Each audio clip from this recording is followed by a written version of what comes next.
pratique de...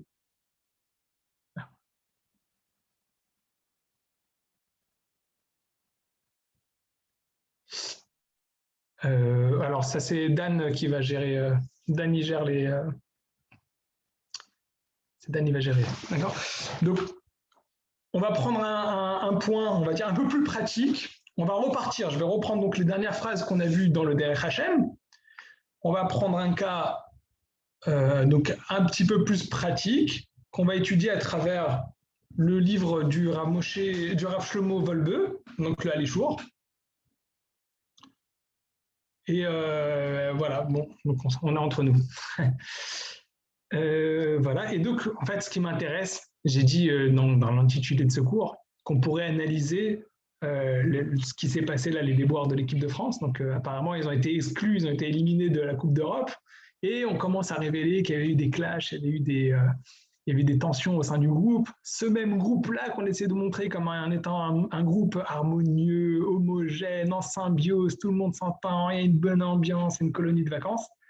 Donc c'est assez drôle, quoi, le passage de la super harmonie. Tout d'un coup, on nous révèle que finalement, il y avait des tensions, tout n'allait pas si bien comme on voulait le présenter. Donc ça m'intéresserait de voir maintenant, si vous voulez, de prendre cette histoire de l'équipe de France comme une parabole, en réalité, de notre service divin, de notre bonne résolution, de nos moments d'élévation, d'un moment de proximité avec Akadosh Baruch Hu, et puis tout d'un coup, quelques jours plus tard, patatras, il y a tout qui tombe, on a l'impression que tout ce qu'on a fait, ça ne sert à rien. Il y a beaucoup de moments dans la vie où on se sent comme ça. Donc c'est ça ce que j'aimerais aborder. Alors on va reprendre, je vais partager donc, mon écran pour vous donner le texte du Derech Hashem, et après on va travailler ensemble donc ce passage dans le Halishour, le livre du Rav Shlomo Wolbe. Je vais partager mon écran.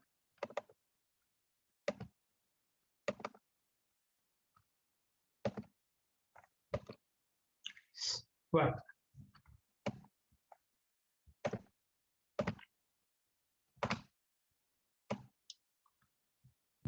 Du coup, là, on est où dans le Hachem là Oui, vous le voyez là, le Derech Hashem? Ouais, c'est bon, c'est bon. Alors, donc là, on s'est arrêté la semaine dernière.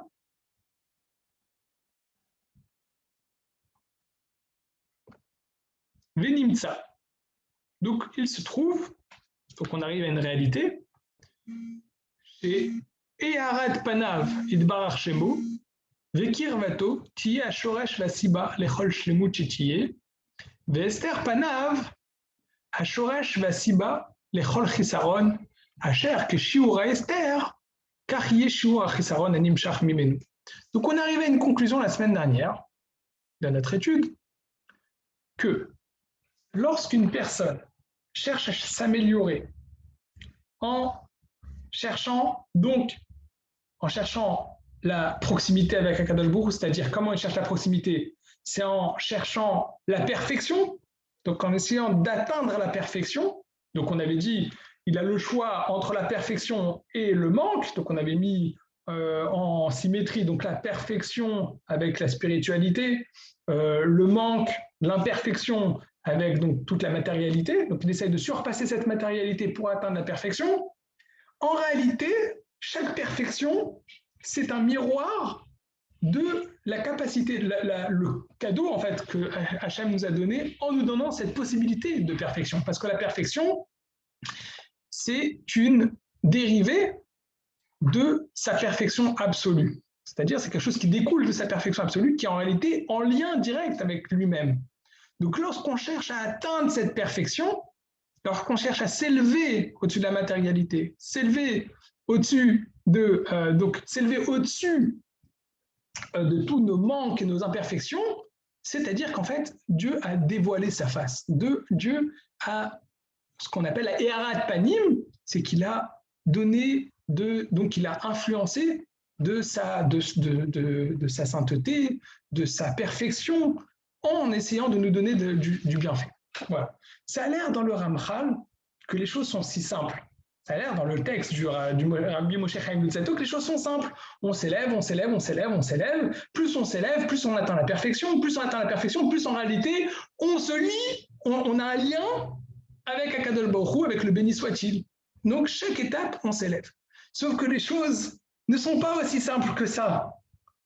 On pourrait dire, bon, on s'élève, on atteint la perfection et encore la perfection. Sauf qu'on voit que les choses ne sont pas forcément dans un schéma avec une ligne ascendante tout le temps.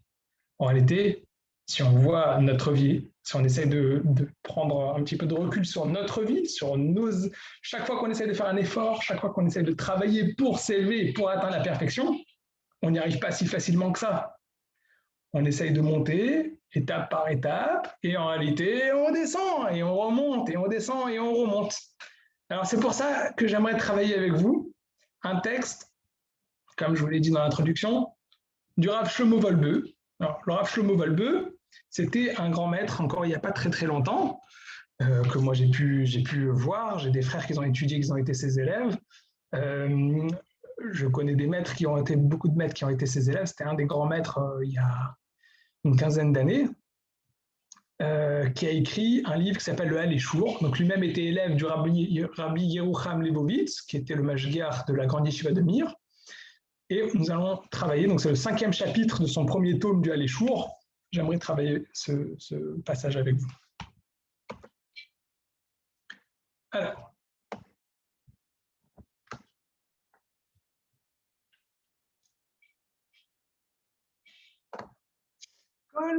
Alors, le chapitre s'intitule Yémé Ahava, les jours d'amour, Yémé Asina, Ve'ayeush, et les jours de haine et de désespoir. Donc, il y a on va dire un opposé entre les jours d'amour et les jours de haine et de désespoir. De quoi il s'agit? Alors, il va développer. Est-ce que vous avez le texte? C'est bon? Vous le voyez? Ouais, c'est bon, on voit tout. Alors, Kol Animtsa Tkufa Memushechet Bemakom Torah. Donc, le Rav Shlomo Wolbe, lui, il écrivait pour ses élèves qui étaient dans son école talmudique, donc dans sa yeshiva. Mais en réalité, comme on va voir, ça s'adresse à toute personne qui essaye de faire un travail dans le service de Dieu. Kol Animtsa Tkufa Memushechet Bemakom Torah.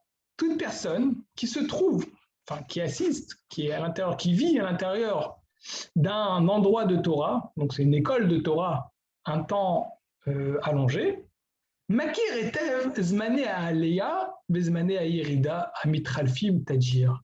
Il connaît très très bien ces moments où on s'élève, ces moments où on monte, où finalement tout nous réussit, zmané à Yerida, et les moments de descente. À Mitralfim Tajir, ces deux périodes-là sont des périodes qui se relayent très facilement. D'accord? Donc, c'est des moments qui se relayent très facilement. Dan, je te laisse gérer les entrées, n'est-ce pas? Ouais, ça va. Donc, c'est des moments qui se relayent. Donc, il y a des moments où on grandit, des moments où on descend, et c'est des moments qui se relayent facilement. Bisman Alia. Qu'est-ce que c'est que ces moments d'élévation? C'est Hatzlacha. Tout nous réussit. Kalut et Fissa.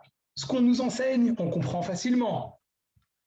Et Arot, Shel Kushiot, Vatirutim. On a la capacité, on est là avec nos maîtres, ok? On est en rapport avec notre maître, facilement on lui pose des questions, il nous répond, c'est facile d'échanger avec, c'est facile d'échanger avec notre maître. Tout nous paraît facile. Kavana Fila, dans notre prière, facilité de se concentrer, on arrive à bien parler avec Hachem. Donc, cette réussite dans l'étude, par le rapport à notre maître, ça s'accorde aussi avec quoi? Avec le fait qu'on a une bonne vie sociale, tout nous réussit. C'est une bonne période, c'est ce qu'on appelle Zman Alia. C'est des moments où on grandit, des moments faciles.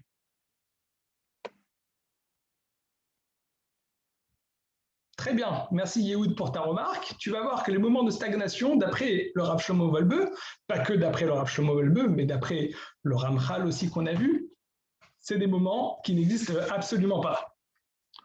Il n'y a pas de moment de stagnation. Soit on monte, soit on descend. D'accord?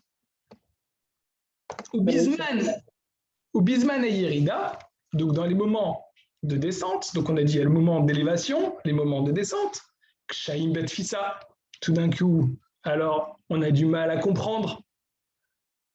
Stimat Amayanot. Tout d'un coup, on a du mal à comprendre, on n'arrive pas bien à étudier.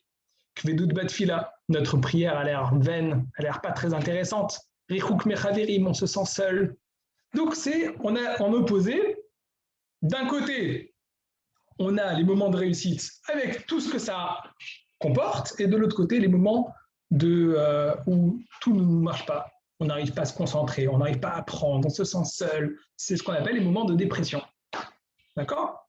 Alors, ces deux moments-là, c'est des moments qui s'opposent dans notre travail, dans notre avancée, dans le service d'Akadosh Baruch Hu, le service divin, lorsqu'on essaye d'avancer dans notre progression vers la perfection. N'est-ce pas ? Je pense que tout le monde a vécu des moments pareils, des moments où voilà, on a envie de tout réussir, on a des projets, on veut avancer, et des moments où on sent que tout est bloqué. Alors, comment faire ? Comment gérer ces moments, donc, ces moments de changement d'humeur, ces changements au niveau de notre progression. Matzinu Besefer Hayashar, Miuchas le Rabbeinu Tam, Tiur le Matzavim Mele. Alors, le Rav Shlomo Wolbe va nous rapporter un texte qui a été écrit par Rabbeinu Tam dans le Sefer Hayashar. Donc, Rabbeinu Tam, c'était un grand maître au XIIIe siècle. C'était le petit-fils de Rashi, Rabbi Shlomo Yitzhaki. D'accord ? Il a écrit un livre qui s'appelle le Sefer Hayashar.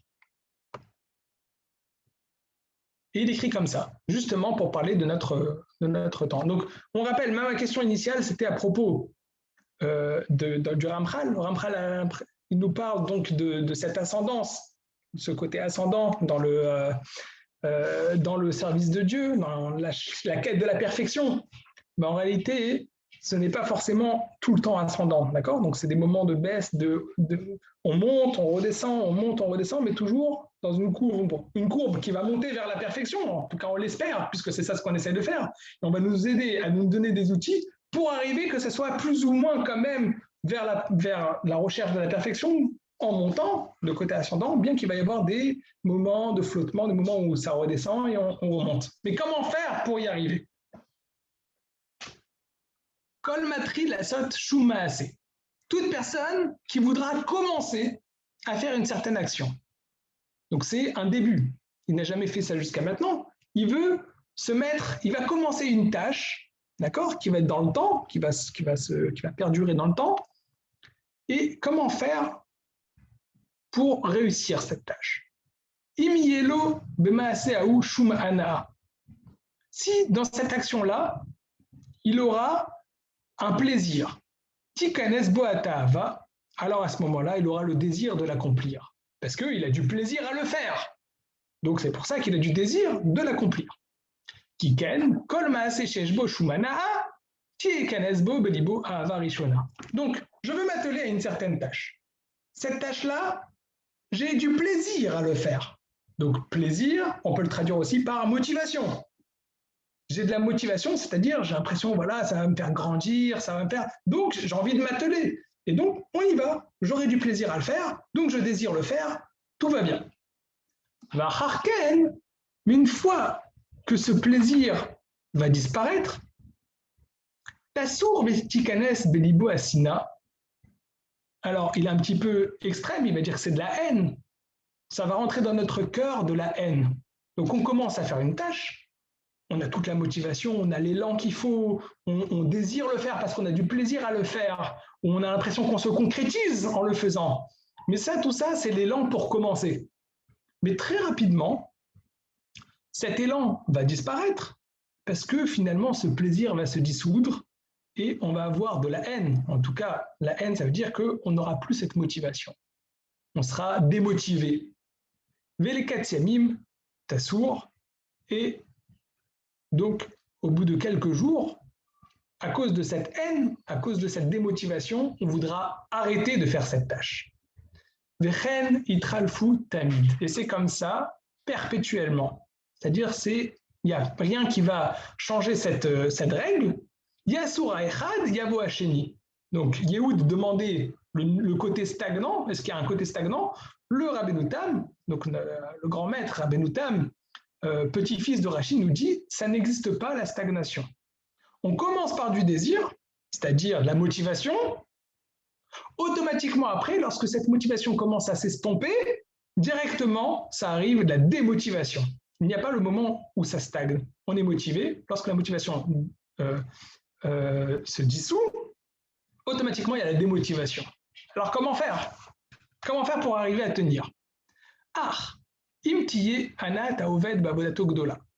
Si, lorsqu'on a commencé à faire cette tâche, lorsqu'on a commencé à rentrer dans ce projet, on avait beaucoup d'envie de le faire, on avait beaucoup de plaisir, c'était pas un peu, on était vraiment pris d'un grand plaisir à le faire. Veyesh lo sechel, et si cette personne a aussi de l'intelligence, ta'amod ahava yamim rabim, on réussira à faire en sorte que la proportion de motivation et de démotivation, alors elle sera beaucoup plus grande, la motivation, que la démotivation. C'est-à-dire que la hava, ce qu'il a appelé les jours d'amour, donc les jours de réussite, vont être beaucoup plus grands, ça va être un nombre supérieur que les jours de démotivation et de désespoir. Par contre, si la personne n'aura pas une grande intelligence, n'aura pas une bonne intelligence, et la personne n'arrivera pas à trouver beaucoup de plaisir dans sa tâche,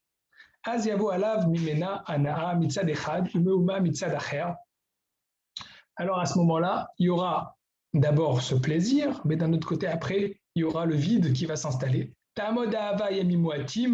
Ce plaisir, ces jours de réussite seront très peu. Et les jours de haine et de désespoir et de démotivation seront beaucoup plus longs. Et le problème, c'est que si la démotivation tient plus longtemps que la motivation, s'il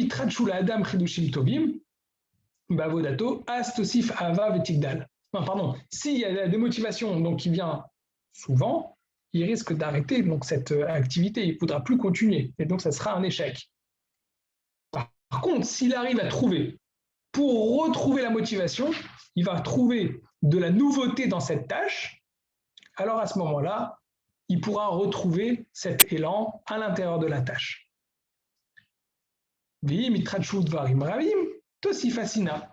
Donc, je résume. Lorsqu'une personne commence une tâche, il va trouver du plaisir à le faire. D'abord parce que c'est nouveau, toute chose nouvelle apporte du plaisir. Aussi parce qu'il est motivé, parce que c'est quelque chose en soi qui va lui donner du plaisir de le faire. Et puis peut-être qu'il va trouver une concrétisation, il va réussir à se concrétiser dans cette chose. Donc tout ça, c'est le début, super. C'est comme la rentrée scolaire, on arrive avec les beaux cahiers, on arrive avec la belle trousse, avec les beaux stylos, et puis on a décidé, voilà, cette année, chaque soir, je rentre à la maison, je révise ma leçon, je fais mes devoirs. Le lendemain, j'arrive avec tous les jours les exercices à la page, je fais attention de bien écrire dans mon cahier. Voilà, comme ça, je vais avoir un beau cahier, sans rature, bien souligné, avec les couleurs et tout ça. Donc ça, c'est le début. On commence, on est motivé. Tout va bien. Le problème, c'est que ça, toute cette motivation-là, ça va s'estomper. Parce que finalement, le plaisir ne dure pas. Et quand ce plaisir-là ne dure pas, tout d'un coup, on sent qu'on va patatras. C'est la démotivation qui arrive. C'est ce qu'il appelle les yémessina. Le Rabbeinu Tam nous explique il n'y a pas un moment, il n'y a pas un troisième moment, il n'y a pas quelque chose qui est mitoyen, qui est médian entre la motivation et la démotivation. On est en train de monter, il y a la motivation qui monte, il n'y a pas un moment où ça stagne. Si on n'a plus de motivation, si on n'arrive pas à retrouver, c'est ce qu'il nous explique, peut-être un nouvel élan pour recommencer cette motivation, ça va tomber, ça va s'écraser doucement. Donc il dit, c'est les deux opposés. Qu'est-ce qui va nous faire retrouver un élan peut-être? C'est de trouver des choses nouvelles à l'intérieur de cette tâche. D'accord? Mais il nous a donné, comme on va voir dans la suite du Rabbeinu Tam, il a commencé à nous donner quand même des petites indications comment faire pour réussir à garder cet élan. Mais on va voir un petit peu dans la suite. Je ne vais pas encore m'arrêter. Déjà, on sait d'une chose, il y a cette opposition entre Yémé et Ahava, les jours d'amour, Yémé Sina, les jours de haine, c'est-à-dire les jours de motivation et de démotivation. Vim, Itrachut Varim Ravim, Tosi Fasina. Si à l'intérieur de cette tâche, il va y avoir il ne va pas y avoir de la nouveauté, mais des choses qui démotivent, il va être encore plus déprimé et donc ça va rajouter à la démotivation. S'il n'y aura rien de nouveau dans son activité, s'il n'arrive pas à trouver un nouvel élan, s'il n'arrive pas à trouver de nouvelles choses, il faudra alors à ce moment-là utiliser l'intelligence pour réussir à dépasser la démotivation et que cette intelligence va nous réussir à nous remettre dans cette ligne directrice qui est ascendante, donc vers la motivation. Maintenant que je t'ai dévoilé ce secret qui s'appelle ces jours d'amour et ces jours de haine, Nomar, je pourrais te dire maintenant qu'il s'arrive les Baal Avoda, car il faut que la personne qui va s'atteler à cette tâche, il devra les akir betrilat avodato. Il faudra, dès le départ, qu'il reconnaisse à l'intérieur de son activité, de sa tâche, qui a ava ve'asina nilchamim shneem, que ces deux forces, la force motivante et la force démotivante, sont des forces qui se combattent l'une à l'autre. Pa'am igabera echad ou pa'am igabera sheni. Un jour, c'est la force motivante qui va avoir l'ascendant, un jour, c'est la force démotivante qui aura l'ascendant. Ve'alken, c'est pourquoi. Quand on s'attache à cette activité, à ce projet, il faut savoir dès le départ qu'il va y avoir ces deux moments. Si une personne commence cette tâche en se disant non, moi je vais être tout le temps dans l'ascendant, je vais être tout le temps motivé, j'aurai pas de moment de démotivation, cette personne se trompe. Parce que ce sont deux forces qui se combattent, et forcément, dans un projet, dans une activité, dans une bonne résolution, forcément, il y aura ces deux forces-là qui vont apparaître. Il n'y aura pas tout le temps que de la motivation, ce n'est pas possible. Il y aura des moments de difficulté. C'est pour ça qu'il ne faut pas avoir peur lorsque va arriver ces moments, ces coups durs, ces moments où on n'a plus trop de motivation. Parce que c'est ça la règle. Au départ, on est motivé.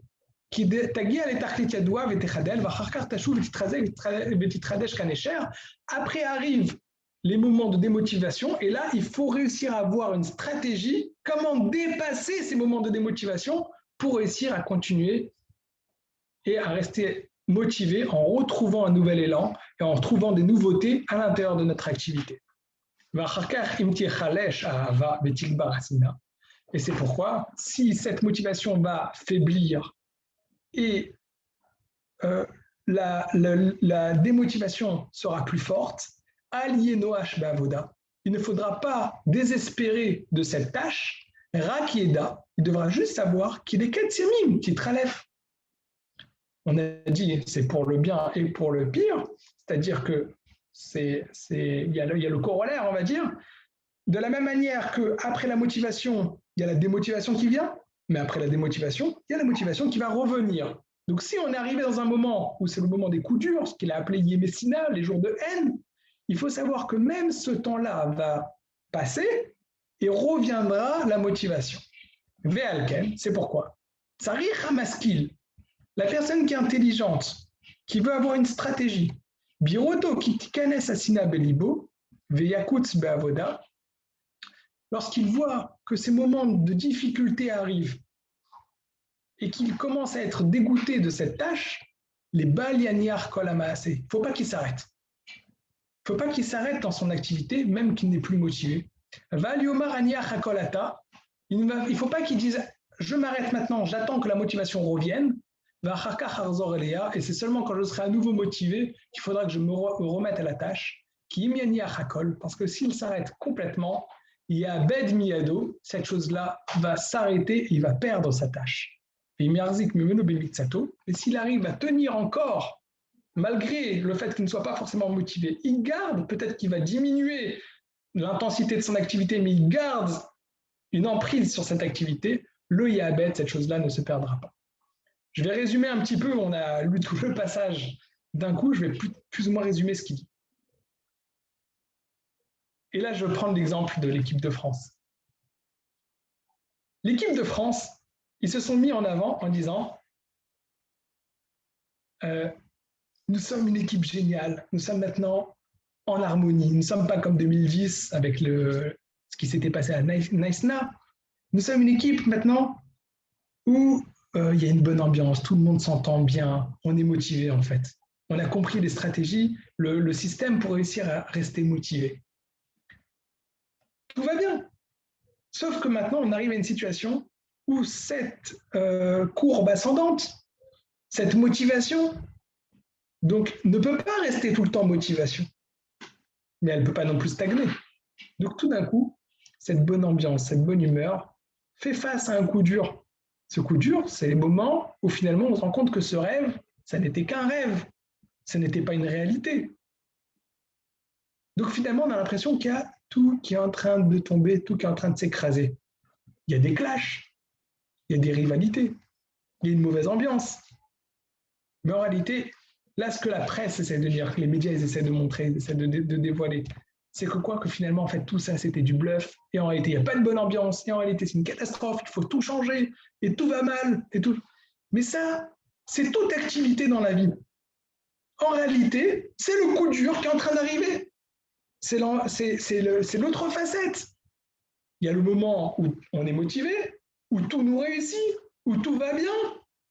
Et après, il y a le moment où tout va mal. On a l'impression que tout va mal, donc ça veut dire qu'il faut tout arrêter. Absolument pas. Absolument pas. Alors bon, l'équipe de France, on s'en fout. Maintenant, regardons nos propres projets. Prenons une personne qui a décidé, il ne va plus dire du lachenard. À partir de maintenant, il ne sera plus médisant. Il fait très attention. Un jour, il arrive à tenir, il sait qu'il va raconter sur telle personne, et puis il a envie de trouver. Il rencontre son copain, qu'il n'a pas vu depuis longtemps. Ils étaient copains, ils avaient un troisième ami. Il me dit, ah, tu sais, là, notre troisième ami, ah là là, lui, il a changé, laisse tomber. Ah, il ne faut plus lui faire confiance. Voilà, il veut lui dire du lachonara. Il veut casser son ami derrière son dos en racontant à un copain, tu sais, lui, ne lui fait plus confiance du tout. En business, laisse tomber, il fait des magouilles, laisse tomber. Voilà. Il rencontre son copain. Ah, mais mince, il y a 2 jours, il avait dit comme quoi il allait faire attention de ne plus lui dire du lachonara, de ne plus faire de la médisance. Alors, comment on fait? Bah là, bon, il va réussir. Allez, on est toujours dans notre projet. Allez, il a réussi à surmonter cette épreuve. Il a rencontré son copain. Il n'a pas raconté de médisance. Et encore un jour, et puis tout d'un coup, allez, bon, j'en ai marre. Il ne fait pas exprès. De toutes les manières, il n'a pas fait exprès. Il a commencé à dire du lachonara.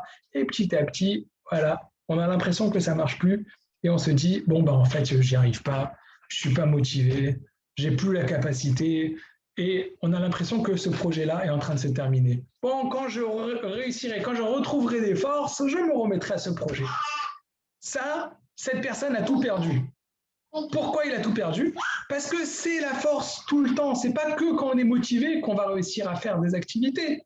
Même quand on n'est pas motivé, il faut continuer à faire ces activités, à réussir à tenir cette tâche. Attendez, excusez-moi 2 secondes, ma fille. Excusez-moi, elle joue avec l'électricité.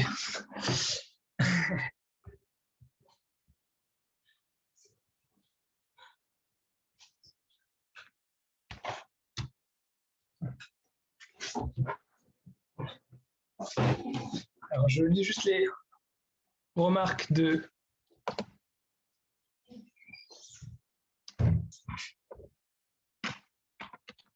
C'est moi.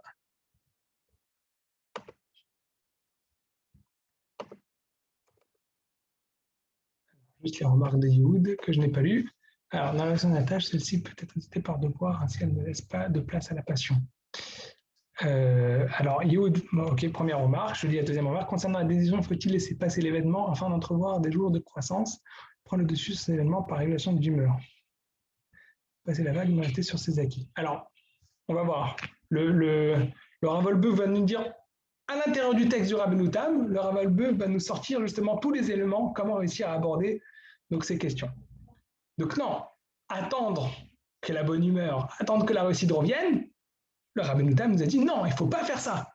Parce qu'à ce moment-là, ça ne va pas, c'est pas comme ça que ça marche. Parce que toujours, n'importe quel projet qu'on va prendre, il y aura toujours ces moments de réussite et de moments de difficulté. Donc si on attend finalement un projet, on veut le réaliser, on va attendre tout le temps qu'on soit dans la réussite, ça n'arrivera pas, ça ne marchera pas. On n'aura plus rien dans les mains. Donc, qu'est-ce qu'il nous propose? Il nous propose plusieurs éléments. Comment réussir à nous confronter? Il nous dit déjà, premièrement, il faut se préparer psychologiquement. Préparer psychologiquement, c'est-à-dire accepter la difficulté.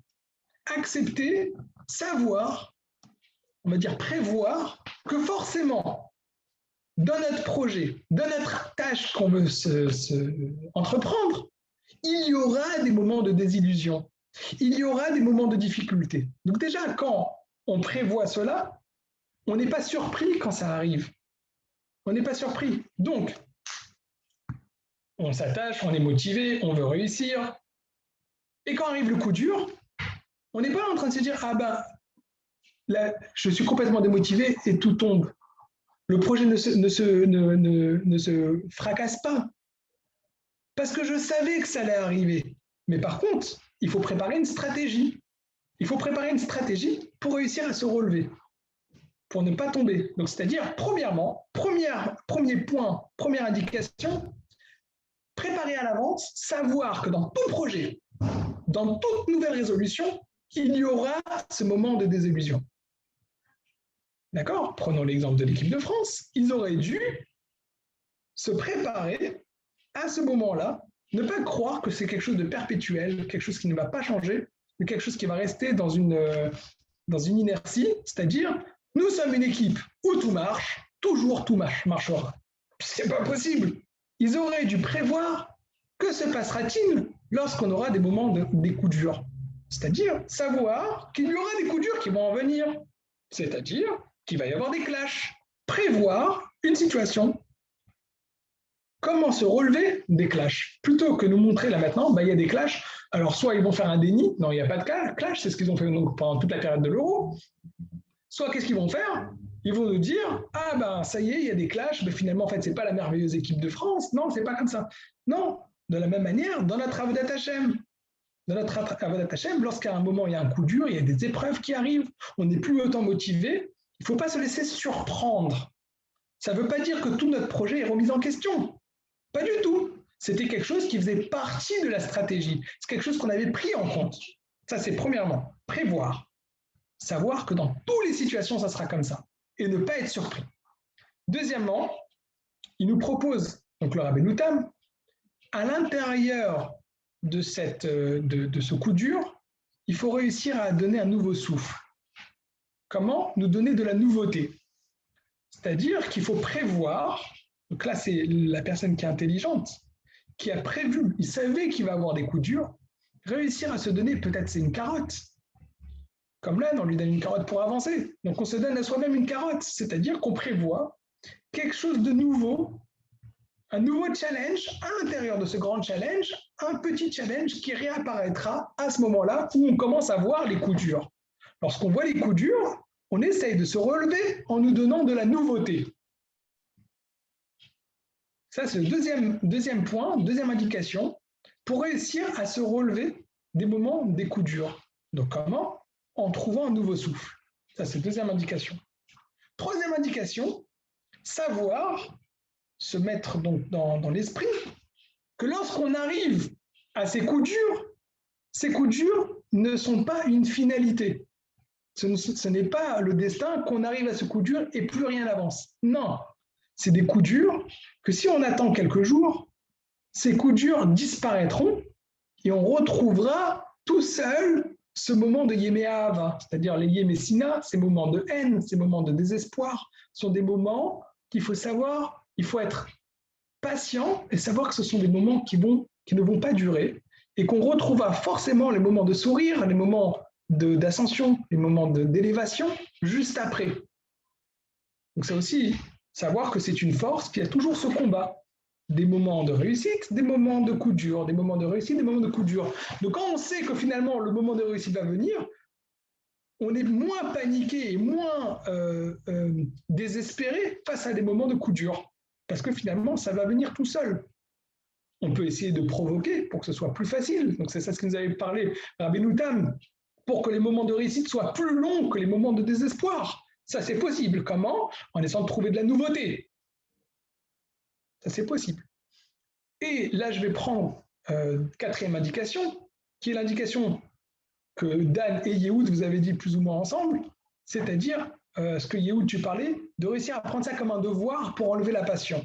Alors non, c'est pas possible d'être tout le temps dans le devoir et sans la passion, sinon on n'arriverait rien à faire. Les passions sont des moteurs, d'accord.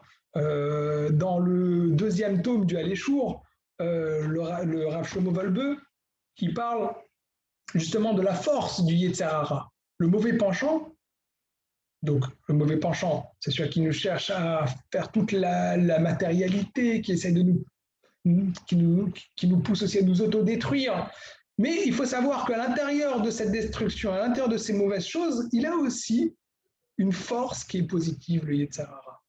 Le Yetzer Hara, donc des fois, ça nous provoque des passions qui nous permettent finalement de réussir à faire nos activités, réussir à réaliser nos projets, réussir à nous élever. Parce que si on n'avait pas ces passions, peut-être qu'on n'arriverait rien à faire.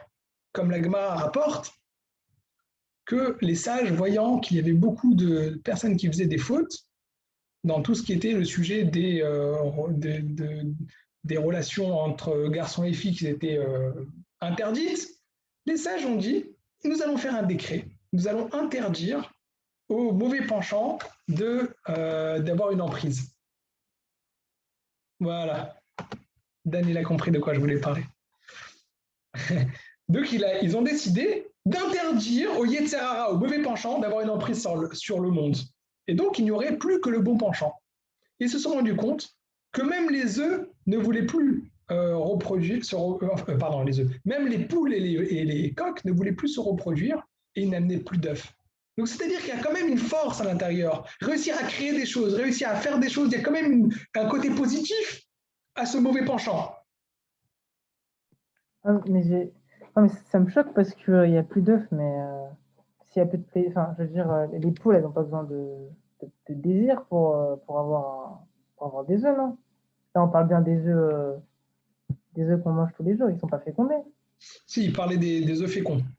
Ah, c'est-à-dire qu'il y aurait plus, si tu veux, il y aurait plus de, il y aurait plus le monde, il y aurait plus de perpétuité au monde. C'est-à-dire, le monde ne perdurerait pas parce que même les animaux ne voudraient plus se reproduire parce qu'il n'y a pas de désir.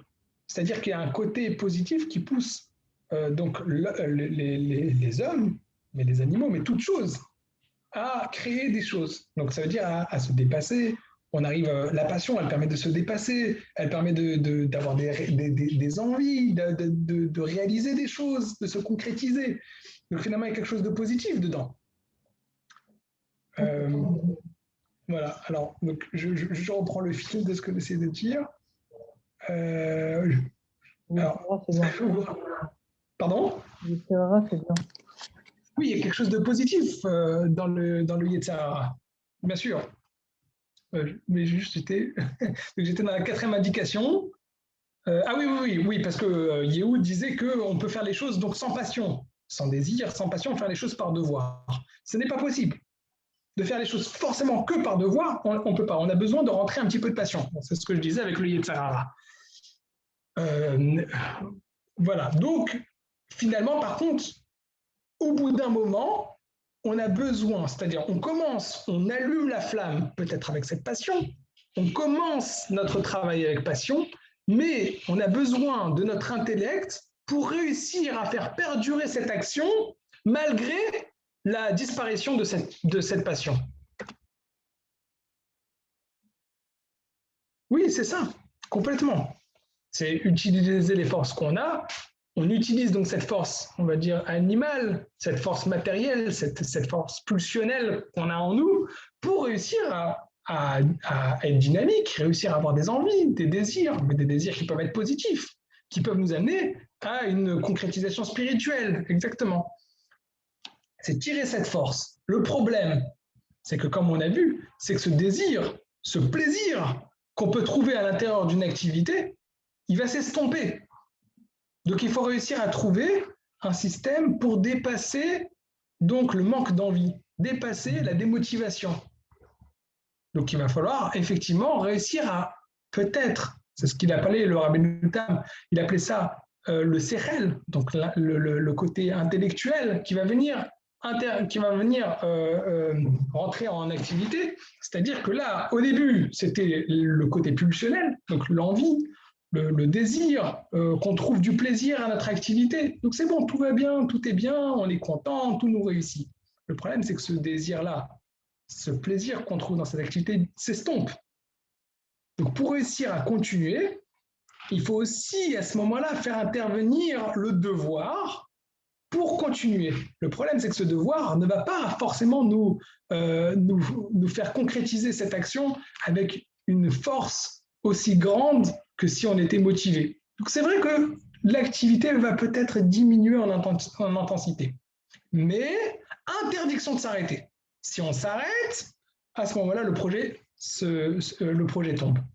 C'est pourquoi il faut y aller doucement, doucement, avec une stratégie, en prévoyant le moment de difficulté, savoir qu'il y a des moments de difficulté qui vont arriver pour ne pas être surpris par ces moments de difficulté, retrouver un nouveau souffle pour réussir à s'en sortir plus rapidement, pour réussir à sortir de ce moment de difficulté, de démotivation, savoir aussi que ce moment de coup dur, ces moments de difficulté sont aussi des moments qui passent et on va retrouver le sourire forcément, on va réussir à retrouver de la nouveauté quoi qu'il arrive, même si on ne l'a pas forcément provoqué, et aussi faire intervenir l'intellect, c'est-à-dire savoir que nous sommes dans un projet, qu'on veut le mener à bien et que pour ça, on doit réussir à surmonter les coups durs, surmonter le manque d'envie, surmonter le fait que la passion s'est estompée et mener à bien notre projet.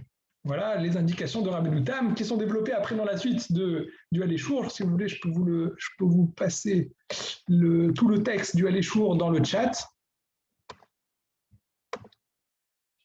Je vais vous donner les deux pages de ce texte.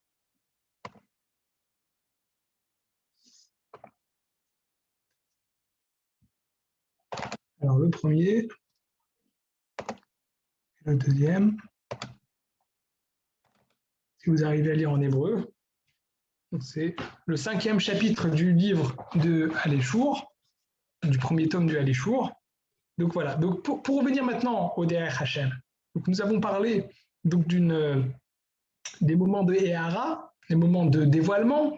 Donc les moments de dévoilement, c'est des moments où on se sent proche finalement d'Hachem, d'une certaine mesure, on se sent plus proche d'Hachem. Le problème, c'est que quand on veut essayer de monter, de chercher la perfection, de monter encore dans la perfection, finalement, il y a des moments où on est en train de rentrer dans cette dynamique de recherche de la perfection, on est en train d'atteindre un certain palier, et puis finalement, des fois, il y a des difficultés. C'est pas seulement des fois, Rabbeinu Tam nous dit forcément on va rencontrer des difficultés. Donc comment faire pour que ces difficultés ne soient pas un obstacle et qu'à ce moment-là, on va se sentir éloigné de Dieu, on va se sentir qu'on n'est pas forcément dans une dvékout, on n'est pas forcément dans une proximité avec Akadosh Baruch Hu. Alors comment faire? Donc ça, c'est le programme qu'on a vu à l'intérieur de Rabbeinu Tam. Comment faire pour être toujours dans cette dynamique positive, malgré le fait qu'il y a des coups durs. Voilà, c'était ce que je voulais voir avec vous ce soir. Bon, on a été au début personnes qui sont rentrées un peu dans le cours, qui ne connaissaient pas forcément le cours, qui ont